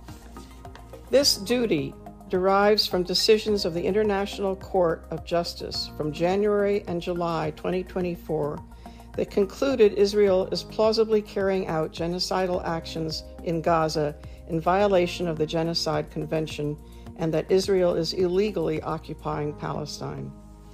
The arms embargo duty has also been asserted by the UN Human Rights Council and various UN experts. Stopping the flow of arms, energy, food, and other key exports to Israel is meant to ensure the protection of the Palestine people. But NATO countries' arms trades in both directions continue, and Israel can count on diplomatic and military support from NATO countries and for its wars of terror. All this, alongside an increased presence in the Asia-Pacific region and across other parts of the world, increases the risk of conflicts and war. And finally, NATO is a nuclear-armed alliance. Added to nuclear bombs already stationed in the US and France, around 150 US B-61 nuclear bombs have been stationed in Europe, in Belgium, Germany, the Netherlands, Italy, and Turkey for years, and now it seems that US nuclear weapons will be brought back to Britain. NATO maintains a nuclear planning group to discuss the launching of a war that would put all life on Earth at risk. NATO coordinates rehearsals or war games practicing for the use of nuclear weapons in Europe. NATO's nuclear policies conflict with the legal obligations of the signatories to the Nuclear Non-Proliferation Treaty, forbidding the transfer of nuclear weapons to non-nuclear weapon states. Yet US NATO nuclear weapons in Europe are located in non-nuclear weapon states. Furthermore, the alliance does not reject first use of nuclear weapons. NATO, the biggest war machine in the world, constitutes the greatest danger to our survival as a species. There is no doubt NATO is a criminal organization and must, in the name of survival of humankind, be dissolved. Excerpts from the introduction of the Climate Crossfire Report. Climate mitigation and adaptation efforts are chronically underfunded by billions of dollars, deepening the climate crisis and its impacts on citizens around the world. At the same time, the richest and most carbon-polluting nations are also increasing military expenditure. Global military spending has reached a record high of $2.46 trillion US. More than half of this is spent by NATO's 32 member states, and budgets are projected to increase massively in the next few years. NATO and the arms industry frequently talk about greening the military, but have totally failed to reduce emissions in any of their operations. Increased military expenditure will therefore always increase greenhouse gas emissions. According to the Climate Crossfire report from October 2023, the total military carbon footprint of NATO rose by 30 million tonnes between 2021 and 2023. This is equivalent to putting more than 8 million extra cars on the road. If NATO's militaries were a single country, it would rank as the world's 40th largest carbon polluter. If every NATO member were to meet the earlier agreed commitment of 2% of GDP on military spending, by 2028, NATO would spend an estimated additional $2.57 trillion, enough to pay for what the United Nations Environment Programme has estimated are the climate adaptation costs for low and middle-income countries for 7 years. NATO's military expenditure of $1.26 trillion in 2023 would pay the most polluting nations unfulfilled promise of climate finance of $100 billion a year for 12 years. For European NATO members, the €1 trillion in extra spending needed to achieve the earlier agreed 2% of GDP target for military expenditure is equivalent to the €1 trillion needed for the EU Green Deal. Today, however, 2% is not the roof, but the bottom. Allies are now expected to reach at least 3% of GDP. President Donald Trump has called for a minimum of 5%. The principal beneficiary of NATO's targets is the arms industry, which has seen its revenue, profits, and share prices surge. The industry is lobbying to ensure that these profit streams are permanent by demanding long-term structural commitments to arms production and by limiting environmental commitments. Most importantly, the NATO targets, with all the attendant environmental consequences, are igniting a new arms race just as the climate crisis worsens. This will lead to increased emissions and absorb financial resources from already grossly inadequate climate finance. It is a political distraction that diverts attention from the biggest security crisis humanity has ever faced, climate breakdown. NATO is a criminal organization and must, in the name of the survival of every living thing on this planet, be dissolved.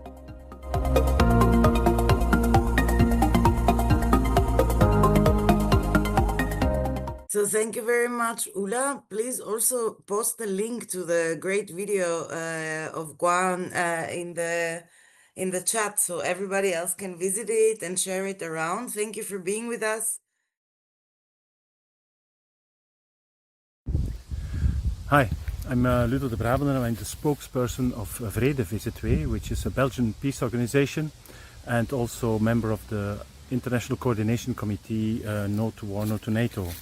And with this network that has been established in 2008, we organize or help organize or co-organize each time there is a NATO summit, a counter summit, which is usually a conference where peace activists gather to discuss current problems, problems of militarizations, nuclear arms, and as well often a demonstration to give visibility to our protests.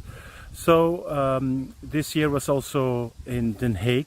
We had the big counter summit. There were like 400 participants in the conference, which is with lively discussions and good interventions, all kind of speakers with workshops, and also on Sunday a demonstration with about 5,000 participants, and we gather also a lot of media attention.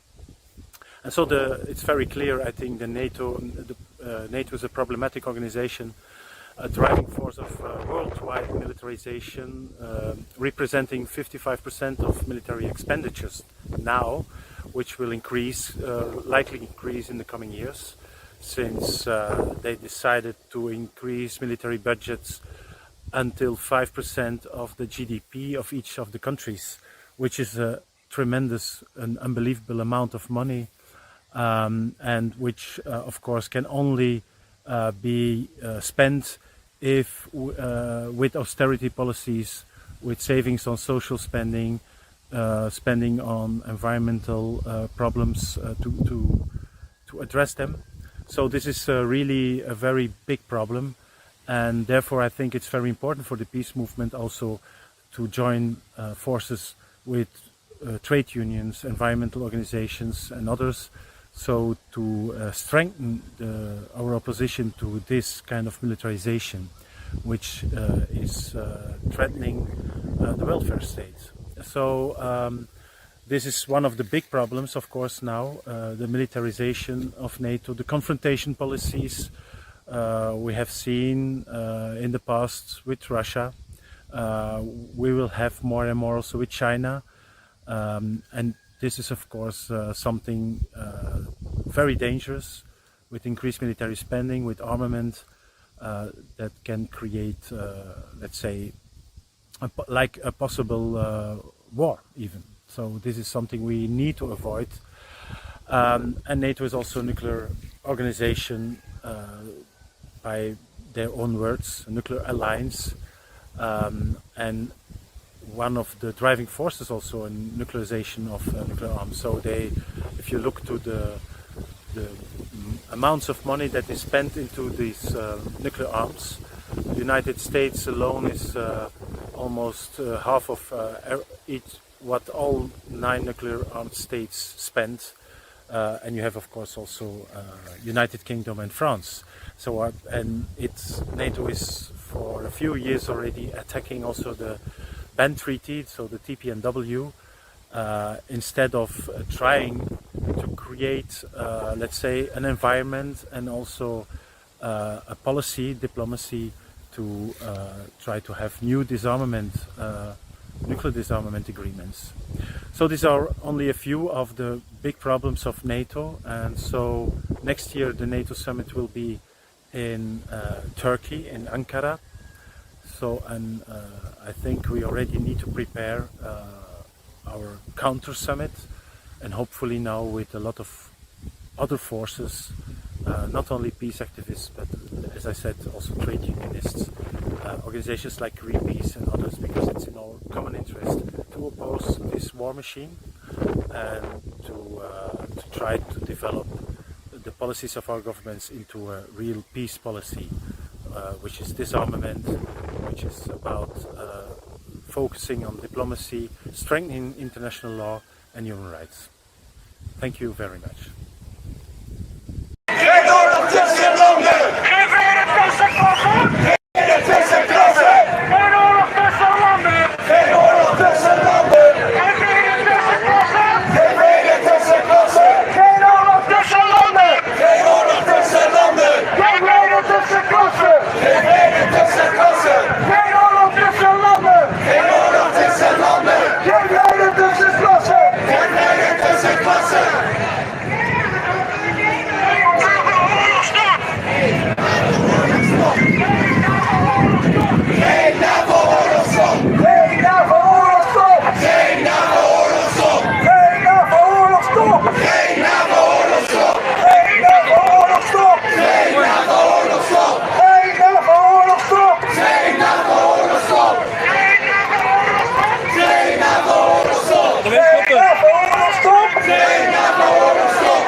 Defensief maar offensief. De NAVO steunt de vrede niet. De NAVO steunt de vrede niet.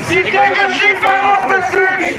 offensiv war offensiv. De NAVO steunt de vereniging. De NAVO steunt de vereniging. Niet defensief maar offensief. Niet defensief maar offensief. De NAVO steunt de vereniging. De NAVO steunt de vereniging. Niet defensief maar offensief. Let's go!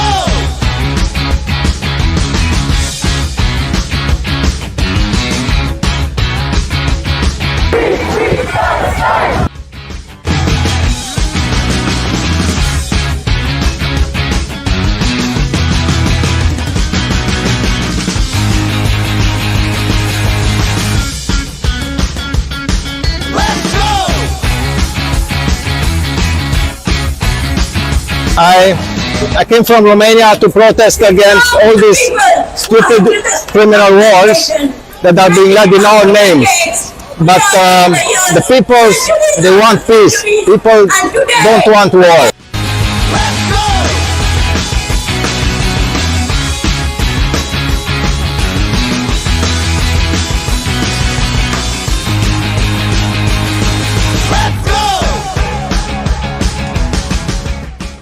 Here we are walking through the streets of The Hague, Netherlands, to protest the NATO summit. It's hot, we're tired, but it's a lot more fun than sitting home worrying and moaning and bitching and whining about it. You got to get in the streets, you got to join us, we got to have events everywhere. This weekend, the next weekend, this fall, next spring, we got to build a peace movement. These wars are out of control. Get out here with us.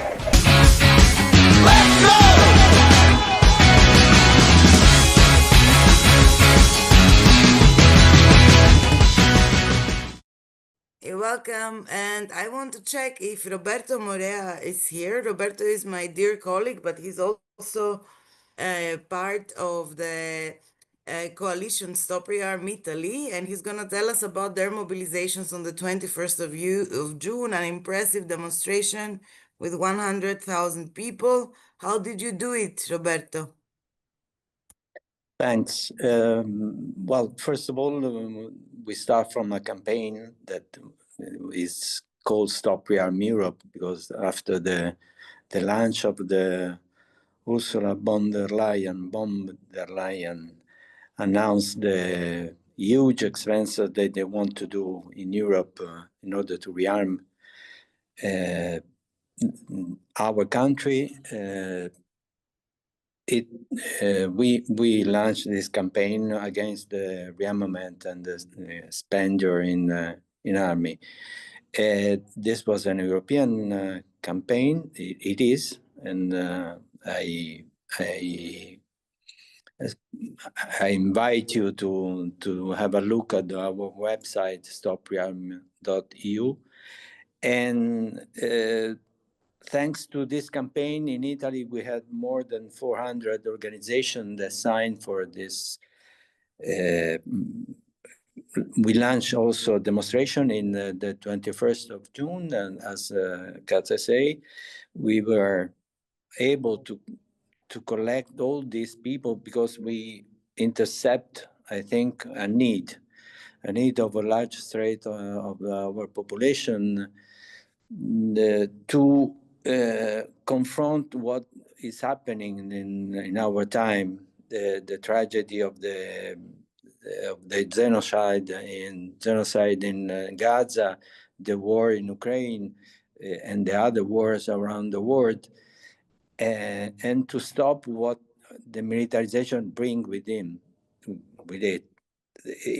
That's why what we put on the call that we launched for the demonstration is just 4 words: stop, rearm, war, genocide, and authoritarianism.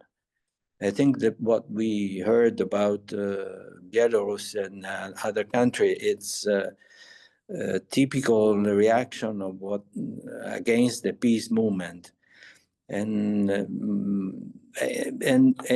it proves that they are not able to stop thinking the people, and that's why they want to have a sort of also militarization of the mind.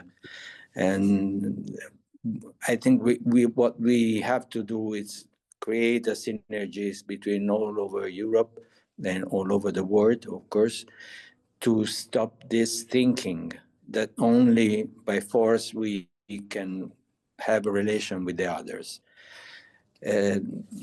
We don't stop.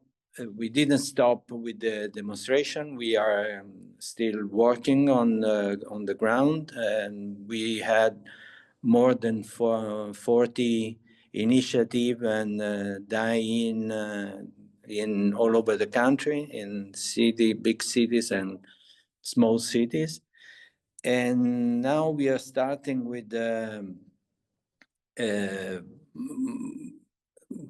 proposing the local and regional council and municipality agendas and resolution to stop rearmament, because stop rearmament means also reducing the cost for the weapons and give money to local administration that they are the first touched by this cutting of the social expenditure. So we are trying to root our campaign and to have also local presentation, local activities. And at the end of this, in October, there will be a big march in the Peace March that we do every year. And this year will be very huge. It will be the Perugia-Assisi March that it's start for the 80s against the missiles in Italy. So it's a long history that we have against the war and against the militarization. And I'm here in Paris because we are also a member of the European Parliament, and we want to have in this some university that we held here in Paris also discussion on war economy and how to fight together and to change the policies of Europe. So this is my duty, and I think that what we can do together is to stop and to react at this crazy policies that they want to impose.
Thank you very much, Roberto, for the presentation, the passion, and all the work that fills us outside Italy and inside Italy with hope. We'll continue with Italy. This will be also the last live intervention, the last video, or one before the last videos that we will show, until we pass the scepter to our colleagues and friends in Latin America for the next streaming session. So now we will take you to the Donne in Nero, Women in Black in Piombino, in Toscana. They with a very inspiring video on their struggle in solidarity with Palestine. Let's leave it to this. Please play the video, Emily. The Piombino's Women in Black group was founded about 2 years ago. It draws inspiration from the Palestinian Women of the Sun and the Israeli Women Who Dare for Peace female groups that have always sought to build bridges between these two peoples. We gather in the squares of our town in silence, dressed in black, with a white band on our arms as a sign of mourning, to remember the victims of all wars and to call for a ceasefire in Palestine as well as in Ukraine. We are against all forms of arms supply and military spending. We immediately joined the No Rearm Europe campaign and have participated in various related events.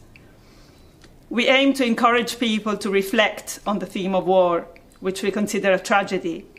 We have done this by producing articles and documents and by organizing 2 conferences and public reading events. Today, we want to share with you one of these readings written by a journalist named Rossana Rossanda, which I translated for the purpose. I'm a high school teacher. My name is Alessandra Leborato, and I'm reading this to add my voice to all the others who dare for peace. From Side Notes, Rossana Rossanda, 1996. The bomb on Hiroshima took our breath away. We slowly began to understand the magnitude, the catastrophe. We didn't understand its meaning, and what we gradually understood left us speechless. The war was ending, but the destruction was not. In the following months, that monstrous mushroom continued to implode in bodies, in places. Radioactivity entered our vocabulary. The atomic bomb had been unthinkable, but the unthinkable, once it happens, becomes thinkable forever, possible and reproducible. Peace began with massive destruction.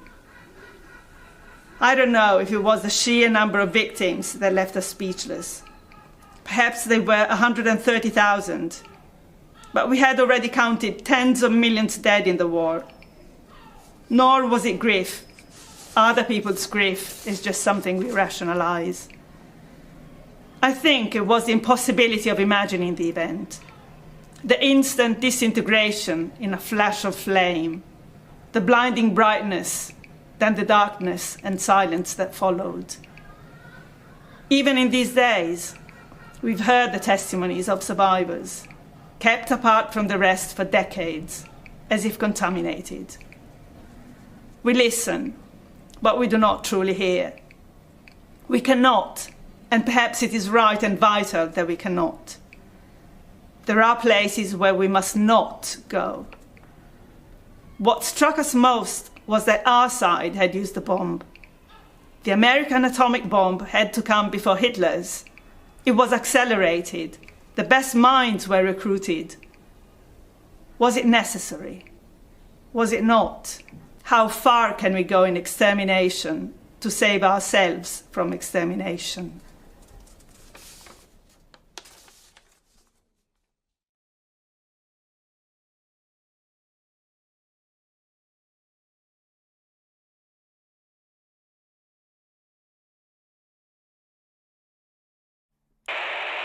Pacífica entre pueblos y naciones. Entonces, ¿de qué paz estamos queriendo hablar?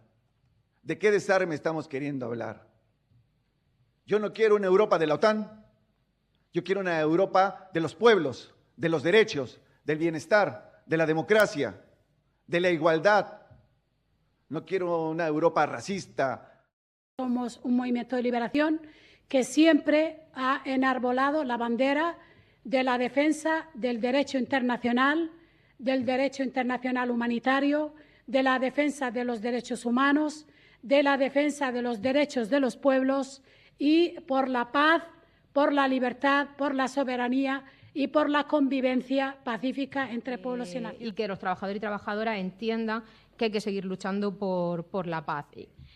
Pues fomentando la solidaridad internacional, reconociendo, como decía el Che Guevara, la opresión en cualquier pueblo como propia, entender que las injusticias no tienen fronteras y apoyando a los compañeros y compañeras que están sufriendo este tipo de opresión y que necesitan esa solidaridad internacional. En aras de la seguridad de fronteras, en aras de la soberanía nacional, la receta es empobrecer a las personas, incrementar la desigualdad social de la población, bajar la esperanza de vida si se recorta en sanidad, se baja la esperanza de vida, es decir, más jubilados morirán antes. Están únicamente interesadas en el reparto de beneficios. Lo decía ya Rosa Luxemburgo, la guerra imperialista es la lucha entre los capitalistas para repartirse el mundo a costa del sufrimiento de las masas. Somos 1,5 millones en Madrid. Por tanto, nuestro trabajo, compañeras, compañeros latinoamericanos y caribeños, está aquí. Y no podemos que las compañeras y compañeros de nuestra región sigan dándole pie al militarismo, a seguir reivindicando lo del Ayuso, a seguir patrocinando esas políticas que favorecen el imperialismo, que favorecen el colonialismo y que nos dividen, nos fragmentan. Si nos uniéramos, si construimos una estrategia juntos, podremos avanzar en derrotar esas estrategias que tanto daño nos hacen. Muchas gracias. Yo quiero hacer una denuncia a este gobierno. Las compras de armas y la venta de armas al Estado sionista, al régimen sionista, que ha permitido y sigue permitiendo la escala de barcos cargados de armas en puertos españoles, y quiero exigirle la ruptura de relaciones comerciales y ruptura de relaciones diplomáticas. Eso es lo que desde Rumbo a Gaza queremos.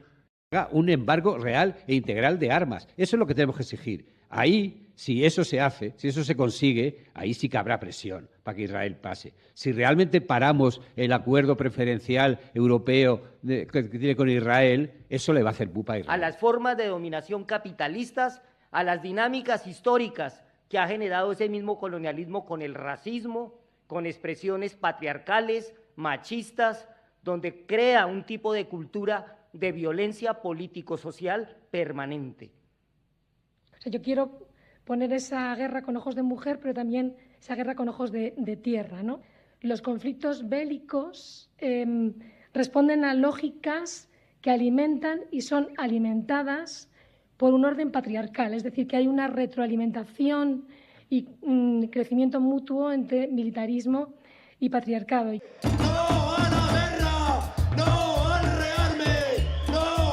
Decimos, todo... No estamos amenazados contra nada. A los pueblos del continente, la ciudadanía una de... Madrid tiene una tradición antimilitarista, hay comunicación.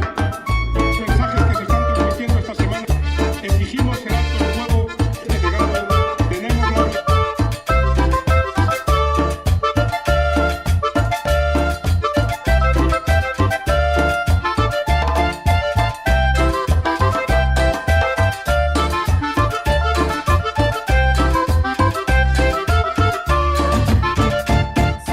Thank you very much, Emily, also for this video.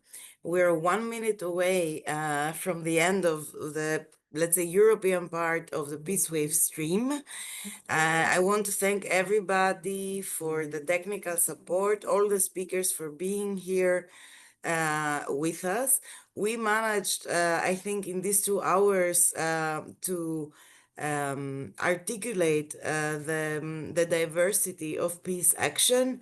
We were lucky enough to have people connecting directly from squares in small cities. We heard about peace road and neutrality roadshows, different methods of engaging in cultural festivals, and I think this is also has been a very important message from this Peace Wave: stay in action and stay active.